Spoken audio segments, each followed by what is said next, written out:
La table servie. Au nom d'Allah, le tout miséricordieux, le très miséricordieux. Ô les croyants, remplissez fidèlement vos engagements. Vous est permise la bête du cheptel, sauf ce qui sera annoncé comme étant interdit. Ne vous permettez point la chasse alors que vous êtes en état d'imram. Allah, en vérité, décide de ce qu'il veut. Ô les croyants, ne profanez ni les rites du pèlerinage dans les endroits sacrés d'Allah, ni le mois sacré, ni les animaux de sacrifice, ni les guirlandes, ni ceux qui se dirigent vers la maison sacrée, cherchant de leur Seigneur grâce et agrément. Une fois désacralisés, vous êtes libres de chasser. Et ne laissez pas la haine pour un peuple qui vous a obstrué la route vers la mosquée sacrée, vous inciter à transgresser. Entraînez-vous dans l'accomplissement des bonnes œuvres et de la piété, et ne vous entraînez pas dans le péché et la transgression.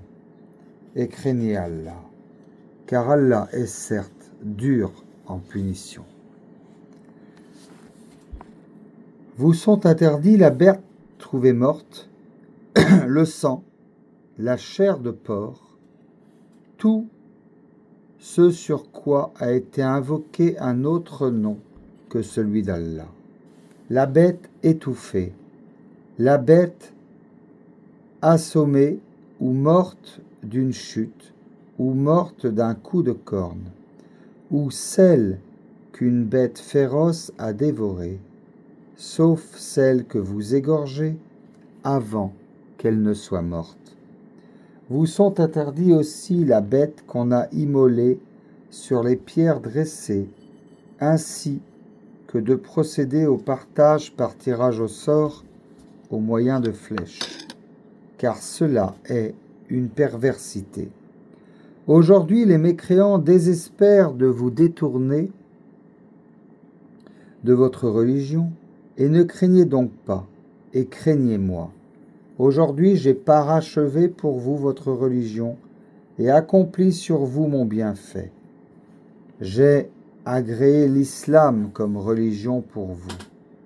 Si quelqu'un est contraint par la faim, sans implication vers le péché, alors Allah est pardonneur et miséricordieux.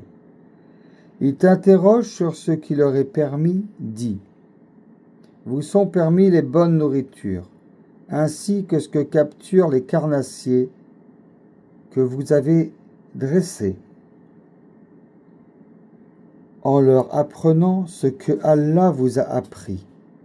Mangez donc ce qu'elles capturent pour vous et prononcez dessus le nom d'Allah et craignez Allah, car Allah est certes prompt dans les comptes. Vous sont permises aujourd'hui les bonnes nourritures. Vous est permise la nourriture des gens du livre, et votre propre nourriture leur est permise. Vous sont permises les femmes vertueuses d'entre les croyantes, et les femmes vertueuses d'entre les gens qui ont reçu le livre avant vous, si vous leur donnez leur mare, avec contrat de mariage, non en débauché, ni en preneur d'amante. Et quiconque abjure la foi, alors vaine devient son action, et il sera dans l'au-delà du nombre des perdants. Ô les croyants, vous vous levez pour la salate, lavez vos visages et vos mains jusqu'aux coudes. Passez les mains mouillées sur vos têtes et lavez-vous les pieds jusqu'aux chevilles. Et si vous êtes pollué, genoub, alors purifiez-vous par un bain. Mais si vous êtes malade ou en voyage, et si l'un de vous revient du lieu où il a fait ses besoins, ou si vous vous avez touché aux femmes et que vous ne trouviez pas d'eau, alors recourez à la terre pure. Passez-en sur vos visages et vos mains. Allah ne veut pas vous imposer quelque gêne, mais il veut vous purifier et parfaire pour vous son bienfait. Peut-être serez-vous reconnaissant. Et rappelez-vous le bienfait d'Allah sur vous, ainsi que l'alliance qu'il a conclue avec vous. Et quand vous avez dit « Nous avons entendu et nous avons obéi », et craignez Allah, car Allah connaît parfaitement le contenu des cœurs.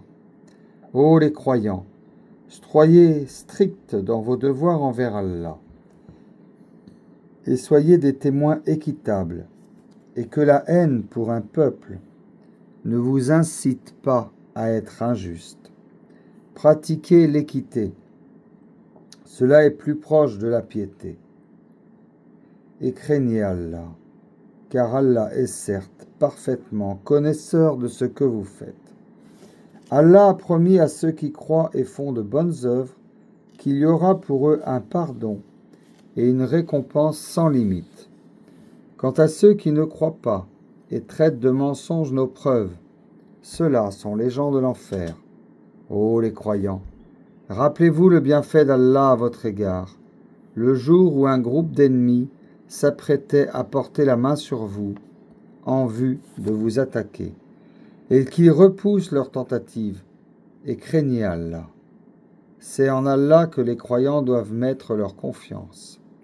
Et Allah certes prit l'engagement des enfants d'Israël. Nous nommâmes 12 chefs d'entre eux. Et Allah dit, « Je suis avec vous, pourvu que vous accomplissiez la salat, acquittez la zakat, croyez en mes messagers, les aidiez, et fassiez à Allah un bon prêt. Alors certes, j'effacerai vos méfaits, et je vous ferai entrer au jardin sous lesquels coulent des ruisseaux. Et quiconque parmi vous après cela mécroit, s'égare certes du droit chemin. Puis à cause de leur violation de l'engagement, nous les avons maudits et endurci leur cœur. Ils détournent les paroles de leur sens et oublient une partie de ce qui leur a été rappelé. Tu ne cesseras de découvrir leur trahison, sauf d'un petit nombre d'entre eux. Pardonne-leur donc et oublie leurs fautes, car Allah aime certes les bienfaisants. Et de ceux qui disent « Nous sommes chrétiens », nous avons pris leur engagement, mais ils ont oublié une partie de ce qui leur a été rappelé.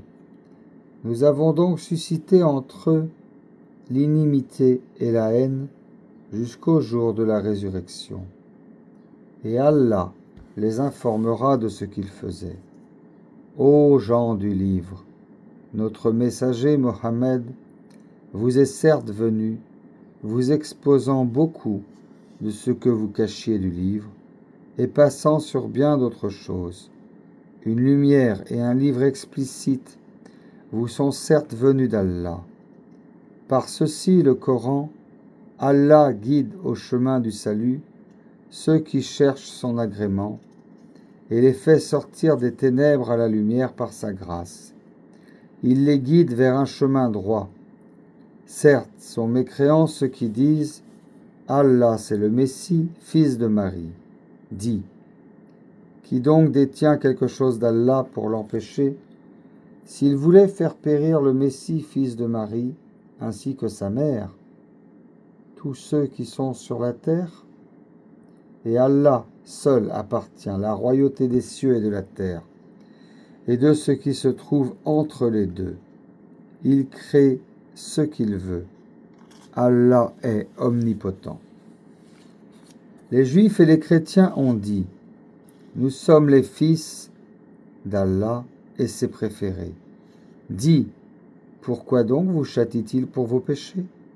En fait, vous êtes des êtres humains entre ceux qu'il a créés. Il pardonne à qui il veut, et il châtie à qui il veut. Et à Allah seul appartient la royauté des cieux et de la terre, en ce qui se trouve entre les deux. Et c'est vers lui que sera la destination finale. Ô gens du livre, notre messager Mohammed est venu pour vous éclairer après une interruption de messager, afin que vous ne disiez pas « Il ne nous est venu ni annonciateur ni avertisseur ». Voilà certes que vous est venu un annonciateur et un avertisseur, et Allah est omnipotent.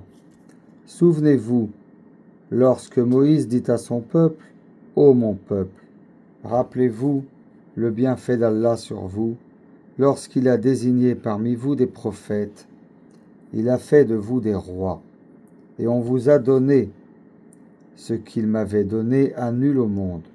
Ô mon peuple, entrez dans la terre sainte d'Allah, vous a prescrite, et ne revenez point sur vos pas en refusant de combattre, car vous retourneriez perdants. Ils dirent, ô Moïse, il y a un peuple de géants, jamais nous n'y entrerons jusqu'à ce qu'ils en sortent. S'ils en sortent, alors nous y entrerons. 2 hommes d'entre eux, ceux qui craignent Allah et qui étaient comblés par lui de bienfaits, dirent « Entrez chez eux par la porte, puis quand vous y serez entrés, vous serez sans doute les dominants. Et c'est en Allah qu'il faut avoir confiance si vous êtes croyants. » Ils dirent « Moïse, nous n'y entrerons jamais aussi longtemps que nous y serons là. Va donc, toi et ton Seigneur, vous combattez tous deux. Nous restons là où nous sommes. » Ils dirent « Je n'ai de pouvoir vraiment que sur moi-même et sur mon frère. Sépare-nous donc de ce peuple pervers. » Allah, eh bien, ce pays leur sera interdit pendant 40 ans, durant lesquels ils erreront sur terre. Ne te tourmente donc pas pour ce peuple pervers et raconte-leur en toute vérité l'histoire des 2 fils d'Adam. Les 2 offrirent des sacrifices. Celui de l'un fut accepté et celui de l'autre ne le fut pas. Et celui-ci dit « Je te tuerai sûrement. » Allah n'accepte, dit l'autre, que de la part des pieux. Et si tu étends vers moi ta main pour me tuer, alors je n'étendrai pas vers toi ma main pour te tuer, car je te crains, Allah, le Seigneur de l'univers. Je veux que tu partes avec le péché de m'avoir tué et avec ton propre péché. Tu seras alors du nombre des gens du feu. Telle est la récompense des injustes. Son âme l'incita à tuer son frère, et il le tua donc, et devient ainsi du nombre des perdants. Puis Allah envoya un corbeau qui se mit à gratter la terre pour lui montrer comment ensevelir le cadavre de son frère. Il dit « Malheur à moi, suis-je incapable d'être comme ce corbeau, à même d'ensevelir le cadavre de mon frère ?» Il devient alors du nombre de ceux que ronge le remords.